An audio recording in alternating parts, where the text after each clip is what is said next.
Yeah. The reason some of us, our wilderness journey became longer was because although it didn't make sense, instead of keeping quiet, we started talking against God, and God interpreted it as evil.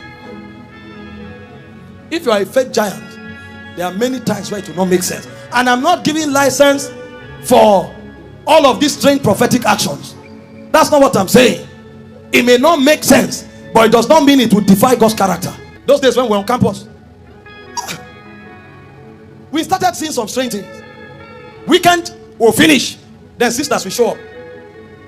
God has blessed me with BlackBerry. Over the weekend, brethren, let's help me thank this God. He has just blessed me with an Android tablet. When they are talking, you will lose your peace. You will, I believe God can, but do you mind sharing with us how? Meanwhile, this sister traveled to Kaduna, traveled to Lagos with an allergy. So God blessed her. It's immorality she went to commit to. An allergy gave her money for BlackBerry. It's 3 months later when she starts quarreling with her friends. Then you now hear, you, harlot like you. How what? Tell us more. Tell us more. We need to hear this thing because this is a couple. Wait, what? You see, suddenly the sister will become pious. It's okay, I forgive you. No, don't forgive. What? Let's hear the whole story. Yes. And those who go through faith, many times they failed before they got answers. But the reason they arrived on the mountain of answers was because when they were failing, they also refused to compromise. And you can't deny the fact that you are where you shouldn't be. And people are asking. That's where Job found himself. It's called trial of faith. Your health will be attacked. Your loved ones will be attacked. Look at Paul, mighty apostle. The Bible says Paul was in Lystra. He was preaching. A man who was impotent from birth was watching, and Paul perceived that he had faith, and Paul told him, stand up. And a crippled man stood up and started walking. But Timothy, that was Paul's disciple, was sick. Guess what Paul said? Don't drink only water. Drink wine for what? Your often infirmities. Imagine if you saw Paul in the hospital with Timothy. You will carry phone and record. Come and see this fake apostle. I told you, all those miracles on the crusade are fake. See the real sickness. He can't do anything. Or God don't come hospital.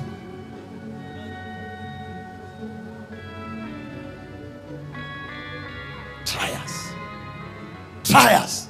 1 Timothy 5, 22 and 23. You know, I wondered how Paul felt when he wrote this to Timothy. Meanwhile, Paul was still talking to him about laying on of hands. He said, lay hands suddenly on no man. That means even Timothy was walking in miracles. So Paul was telling him, don't be carried away and start laying hands on everybody. Be wise so that you don't partake of people's infirmity. Yet the guy was sick. So you will lay hands on somebody, he's shouting, I am healed. You turn, you are vomiting. That's faith. Paul, God mighty apostle, healed the sick, but his own disciple sick. He said, drink no longer water, but use little wine for thy stomach's sake and for thy often infirmities. So Timothy was sick. Paul was helpless many times. They had to look for a doctor to advise them. Recently, somebody said, these pastors have doctors. I said, you don't know faith. If you know the journey of faith, you will know. There's no law that says you shouldn't have doctors. But that doctors are present does not mean you should stop trusting God. Because of thy often infirmities. Those of you who follow the moves of God, you must have read across many generations some of the mighty workers of miracles. Either their children or their wives or themselves were sick, and they will go to massive crusades. Massive things will happen, but they will come back and nurse their sick children. I read the book of our dear mother in the faith, Mrs. Faith Wedebo, how she was struck on the altar, went to preach with the husband somewhere. God's servant finished preaching for her to come take offering. She collected the mic and couldn't speak. And after a few seconds, God's servant discerned that something was wrong rushed there and grabbed her from the altar. She was bedridden for more than 9 months. You will say, I thought this man says he's a man of faith. That's why it's happening. It's called trials of faith. Some of you followed the prayer watches that just ended yesterday. I made a declaration. A lady felt like something was coming out, rushed to the bathroom, literal fibroid came out of her. But I have somebody who needs healing in my house. They today is sick. You can't balance the equation. To make things worse, they followed. They were not healed. I saw other people's case. I didn't see their own. So what do you say? It's called trials of faith. You will go and lay hands on somebody's child. The person will come back to life. You'll come back home. Somebody else who is connected to you is going through a less condition. You shout, you sing, you pray, you fast, and nothing happens. They are trials of faith. Don't give up. These are the journeys. Even Jesus, they challenged him like that. He went to his hometown. The Bible says he couldn't do mighty works. They say, you, this carpenter, which day did you become a Messiah? We are the ones. Do you know we carried you when you were born? And Jesus tried, he couldn't. The Bible says only few sick folks were healed. So sometimes it's familiarity, sometimes it's unbelief, sometimes it's manipulation of the realm. Your duty is to keep believing. Number 5, trial of faith is the loss of loved ones. There are times when people you love will die. In situations that you will not be able to forgive yourself. You will weep and weep and weep. You will beg God, Lord, if you do this, all my life I will serve you. They will still die. I think it was either Roberts now or Kenneth Hagin, I've forgotten. They said lost his son, and for many years he was weeping. I think it was Oral Roberts. Until Jesus gave Kenneth Hagin an encounter to tell him that his son was with him. The man couldn't forgive himself. I prayed for many, they were healed. I delivered many. Why would my own son die? There are many who fell from the faith because their loved ones died. But it's the journey of faith. Sometimes God checks their future. This is the best time for them to come home. So you prayed, nothing happened. Because if they remain on earth, some will backslide, some will go into apostasy, some, the little things they have in God, they will damage it. So when God sees that this is the best time for them to enjoy eternity, he just carries them. And there are times when there are no explanation. When you finish grieving, you will move forward. It's part of the baggage of faith. Didn't you see Mary and Martha in John 11? They were weeping. We know Jesus. He comes here to eat. He sleeps here. He is healing strangers. Now our brother is sick. You are nowhere to be found. When Jesus eventually showed up, they didn't even let him talk. If you were here, our brother would not have died. When we are celebrating, you come. Now that there's sorrow, where are you? Subtle attack on Jesus. It's called trial of faith. It happens. This does not mean you should change your conviction. You stand your ground. You are not Alpha Omega. In this journey, you win some, you lose some, but you keep growing. That's how faith is. And if you want to question God, you will question for a long time. And the thing is, when you eventually go to heaven, you will remember. The joy will overwhelm you. So anyone you can handle. The ones you can't handle, thank him, move forward. That's how faith works. You know, in church, 2 million people, 500,000 people are following. 30 are healed. We celebrate it. What should we do? We should celebrate it. But we celebrate that 30 as though the 500,000 too receive something. Now, if you check the ratio, that's less than 0.01%. So as we are celebrating the 30, there are 300 that nothing happened. But you won't kill yourself because your name is not Jesus Christ of Nazareth. So instead of crying, oh Lord, see these 2,000 that have not been taught. If it's 10 that God healed through your faith, thank him and move on. And as you are growing, the ratio increases. That's faith. 2 Samuel 12 verse 22 and 23. I love the character of David. His son was sick. He trusted God, and the son died. See what David said. And he said, while the child was yet alive, I fasted and wept. For I said, who can tell? God will be gracious to me, and that the child may live. Next verse. But now he's dead. Wherefore should I fast? Can I bring him back again? I should go to him, but he should not return to me. The man got up after he did all he knew to do. He showered, combed his hair, ate, and moved on. Now there are times when God raises the dead. That's not the context we are dealing with. But there are times when you pray your heart out, nothing happened. Don't stop there. Keep moving. This is part of the journey of faith. Every faith giant have tested 1, 2, or more of these things. Number 6. Divine instructions that defies reason and logic. One of the biggest challenges of faith is when God gives you an instruction that does not make sense. Those who are people of faith, they know this and they know it well. Joshua 6 verse 3 and 3 to 5. They had a nation to defeat. The angel of the Lord told Joshua, gather the whole children of Israel, walk around the city of Jericho once every day for 6 days. On the 7th day, walk around it 7 times, and then blast the horn of, let the priest blast the horn. And he said, you shall go and attack them and win them. What concerns this battle with walking around the wall?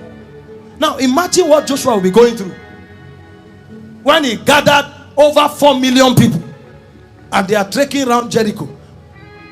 I would have done research to find out the diameter of Jericho, the perimeter of Jericho. After the first day, nothing happened. Because as they were walking the first day, the people will say, Joshua the warrior, he has brought the winning formula. They will be expecting that at some point thunder will strike. Then they walk around, nothing happened. The second day, some people will say, I never eat. When you people come back, tell us what happened.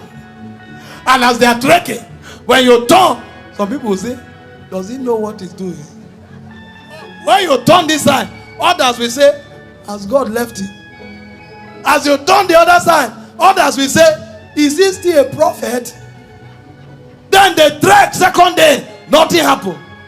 The third day, the elders will come. Don't you think we should have fasted more on this matter and hear where? On the 6th day,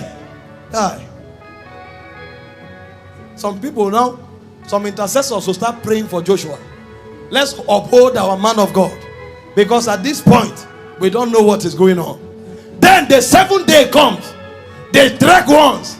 They want to go home. They are now used to the frustration. You say today is 7 times. Some people will now squat at one edge and say, go around and meet me here. I will wait for you. So when you are trekking, you will see some hanging and waiting. When they come back, they will do as if they are trekking and turn like this. When you go, when they are coming, they will do as if. Until the 7th time. See, there are times where faith will not make sense, but keep going. Did you not read the story of Naaman? Dip yourself 7 times. The king looked at the prophet. Number 1, the prophet didn't even have the courtesy to come out. He sent somebody to him. I'm a general. I came all the way here. You can't even see me. And then you are sending me to a river. Don't we have rivers where I came from? The servant said, you are here. Just do it. He dipped himself once, nothing happened. Twice, nothing happened. Thrice, nothing happened. Most of you don't know that when faith doesn't make sense, that's when faith is powerful. There are people who stopped the 5th time. There are people who stopped the 6th time. They never did the 7th. But the miracle is at the 7th time. When faith doesn't make sense, what you tell yourself is, I won't murmur until I reach the end. Because when you murmur, God calls it an evil heart of unbelief. He told them they will get to the promised land. When they murmured, he said, I've heard you. Every day will become 1 year. The reason some of us, our wilderness journey became longer was because although it didn't make sense, instead of keeping quiet, we started talking against God, and God interpreted it as evil. If you are a faith giant, there are many times where it will not make sense. And I'm not giving license for all of these strange prophetic actions. That's not what I'm saying. It may not make sense, but it does not mean it will defy God's character. Even if it doesn't make sense, it will not defy God's character. I'm not talking about all these prophets that are telling women to bath on the altar. That's not what I'm saying. But I'm saying there are instructions God gives you that will defy logic. Consistent with his character, yes, but defy logic. It will challenge you when God speaks like that. Some of you who are stingy, there are times when God wants to bless you. He now tells you, gather all your savings, take it to an orphanage.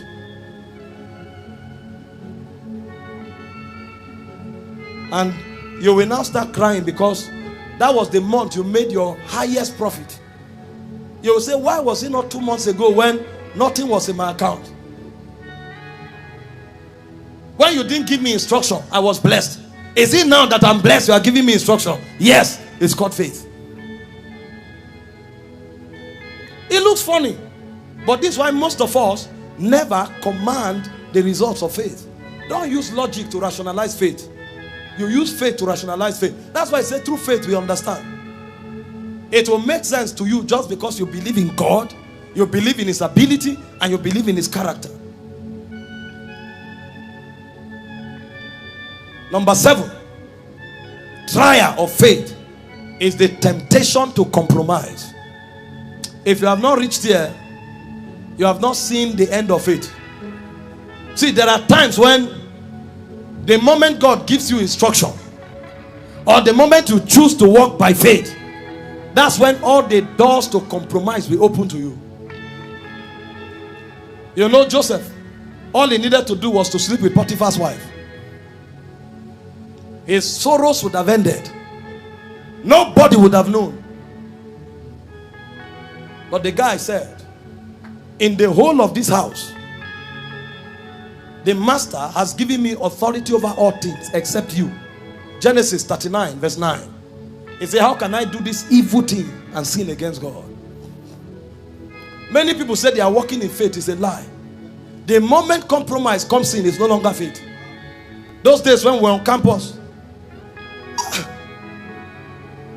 we started seeing some strange things.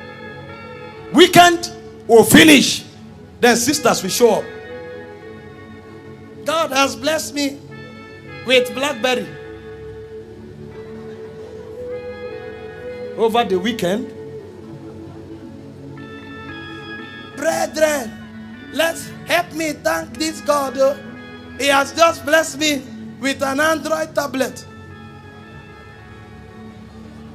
When they are talking, you will lose your peace. You will, I believe God can, but do you mind sharing with us how?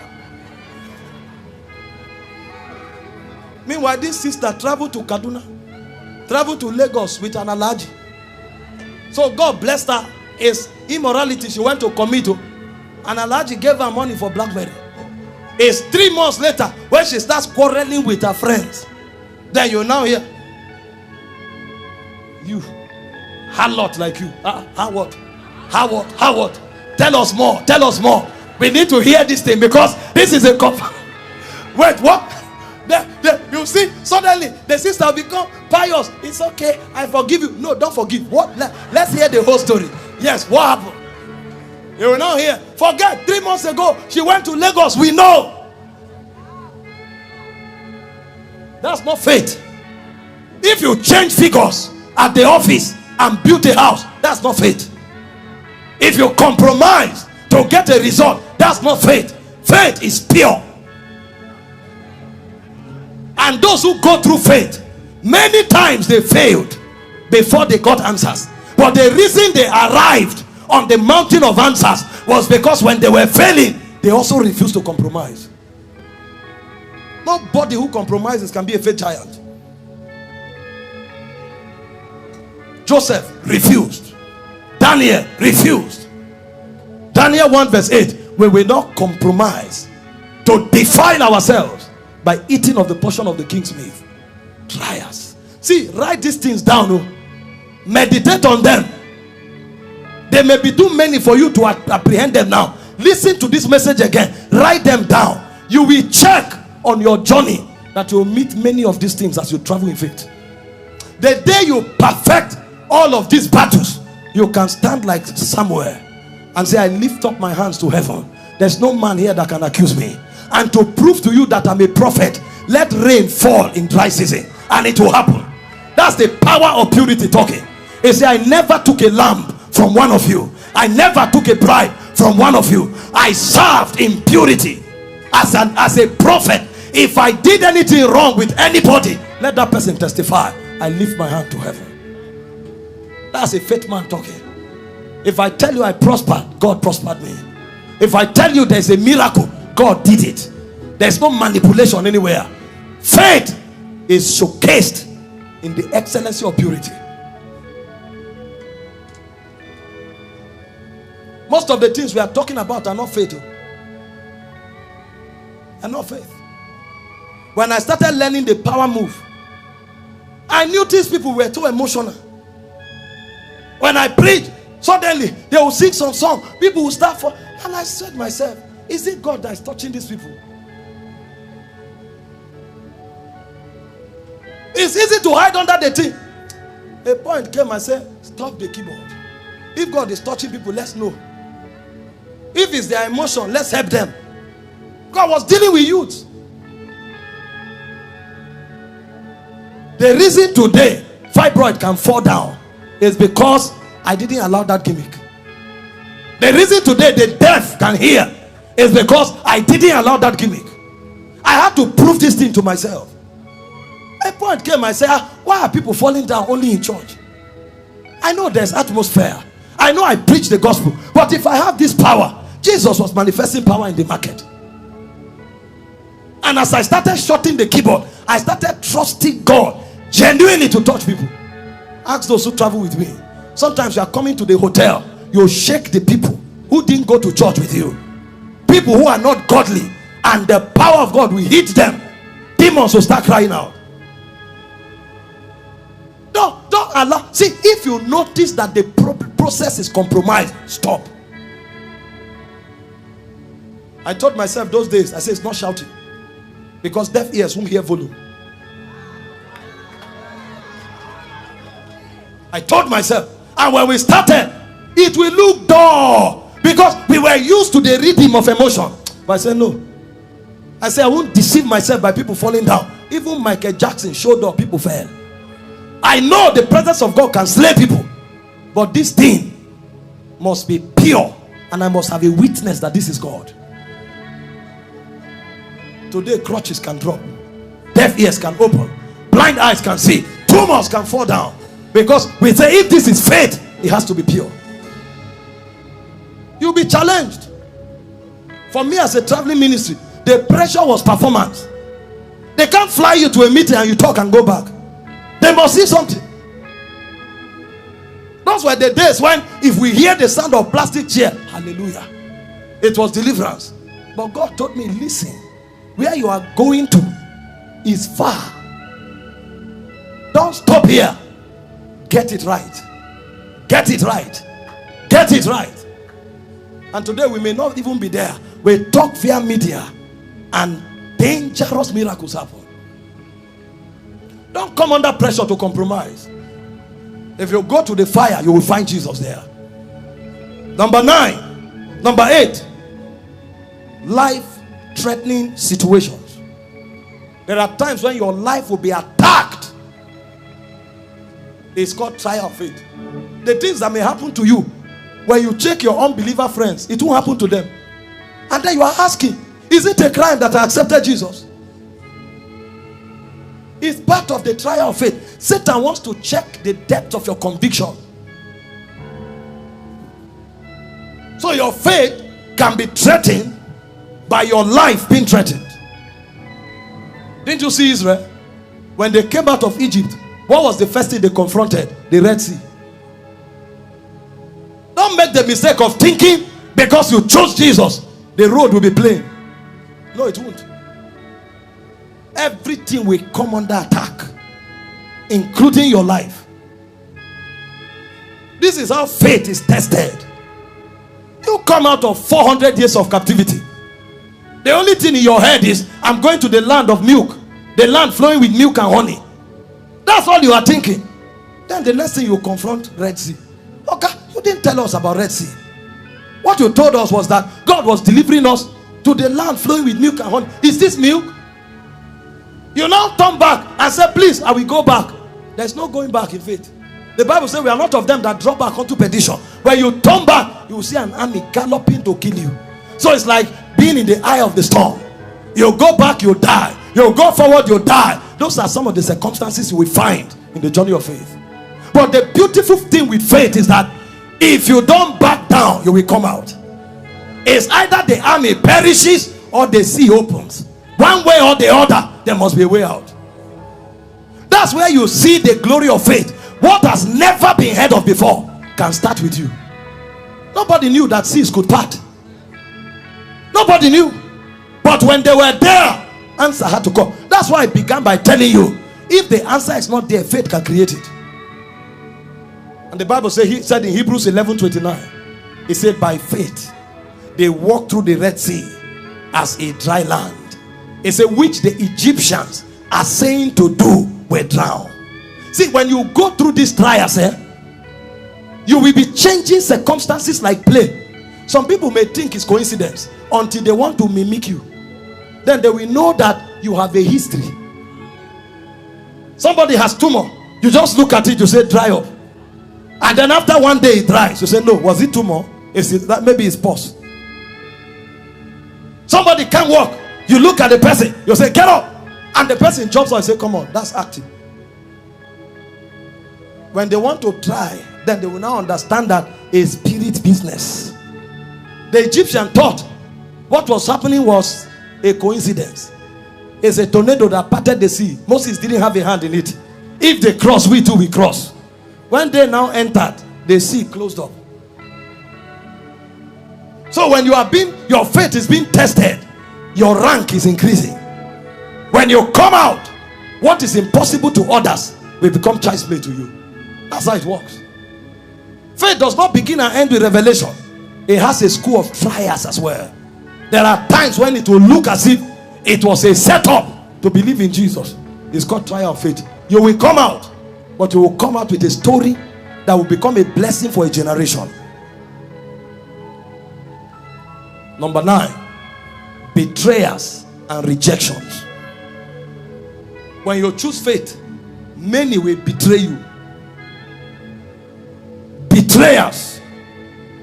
I told you about Joseph already. He dared to believe in the dream he had. That was all. His own brothers betrayed him. But at the end of the story, the dream still came to pass. See the way Joseph interpreted it. In Genesis 50 verse 20, he said, you meant it for evil. He said, but God meant it for good. Don't worry. You choose God. Your friends betray you. They make mockery of you. Don't be intimidated.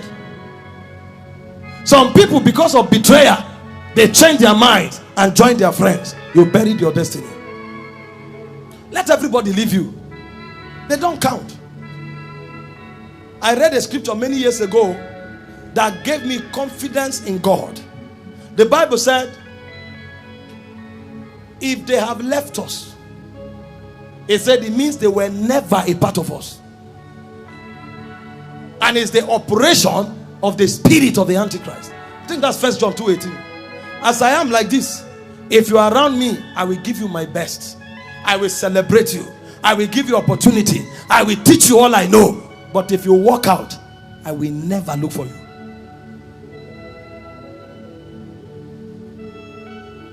I never put myself at the mercy of a man. If they left us, they were not a part of us. If you're under attack, I can go after you to help you. But to stand up and say, I leave, you are finished. You joked. If I'm the only one, I will keep moving. You go read about David. His mighty men took stones and were throwing at him. But the Bible said David encouraged himself in the Lord. You have not seen betrayal, you don't know faith. How about Jesus? One of the 12, he censored them down to only 12. Of the multitude that followed him, even among 12 there was a betrayer. And when Judas kissed him, he said, you betrayed the Son of Man with a kiss?